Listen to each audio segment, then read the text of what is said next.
বিয়াৰ আগত তোমাৰ সুখ সেই সুখ, তোমাৰ দুখ সেই দুখ বুলি কোৱা ল'ৰাজনৰ আজি পত্নী জ্বৰত পৰি থকাত পত্নীক চাবলৈ সময়কণৰ অভাৱ।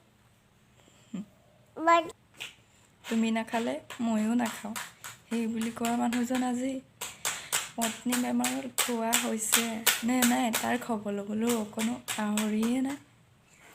আচলতে পত্নীবোৰক ভাবে কি বুলি বিয়াৰ আগত ইমান প্ৰতিশ্ৰুতি দি বিয়াৰ পাছত সকলো বুলি কোৱা নাই বাৰু দেই, কিছুমান পুৰুষ ইমান প্ৰতিশ্ৰুতি দি বিয়াৰ পাছত আকৌ চব প্ৰতিশ্ৰুতি পাহৰি মানে বেলেগ এটা জীৱন কটোৱাটো প্ৰয়োজন কিহৰ? আচলতে বুজি নাপায় এগৰাকী মহিলাই কিমান ত্যাগ কৰিব লগা হয়। নিজৰ ভাল পোৱা বেয়া পোৱা এগৰাকী বিবাহিত মহিলাৰ বাবে একোৱেই নাথাকে। বিয়া হৈ অহাৰ দিন ধৰি মা দেউতাকক ত্যাগ কৰি ভাতৃ ভগ্নী সকলোকে ত্যাগ কৰি এখন নতুন ঘৰ এজন মানুহক বিশ্বাস কৰি এখন নতুন ঘৰ আদৰি ল'ব লগা হয়। সেইখন ঘৰত তাইৰ সুখ তাইৰ নিজস্ব ভাল পোৱা প্ৰকৃততে একোৱেই নাথাকে। তাই ভাল পোৱা বস্তুটো বনাব নোৱাৰে, কিয়নো কেতিয়াবা যদি তাই ভাল পোৱাটো বনায় কেতিয়াবা শাহু পচন্দ নহ'ব, ক'ব কি বনাইছা এইবোৰ খাই ভাল পোৱা নাই, আৰু তাই তেতিয়া সেইটোতো বস্তু আৰু বনাই খাব নোৱাৰে কেতিয়াও, যিহেতু কোনো শাহু ভাল নাপায়।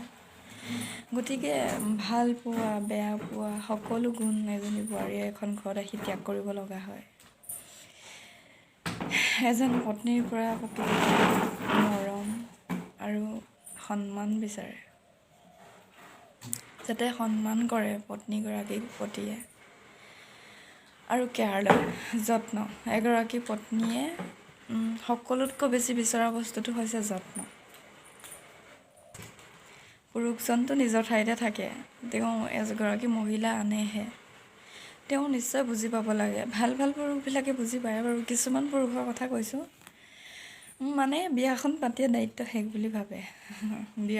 এতিয়াতো বিয়া পাতিলোঁ আৰু আগৰ প্ৰতিশ্ৰুতিবোৰ ৰক্ষা কৰাৰ প্ৰয়োজন কি, ঠিক সেইদৰে ভাবে কিজানি। সেইটো নহয় প্ৰকৃততে। এগৰাকী মহিলাই ইমান ত্যাগ কৰে ঘৰখনৰ বাবে, তোমালোকৰ ঘৰখনৰ বাবে। তাই মাক দেউতাক ভণ্টি ভাইটি বহুত দুখত এৰি থৈ আহি তোমালোকৰ ঘৰৰ সকলোকে আপোন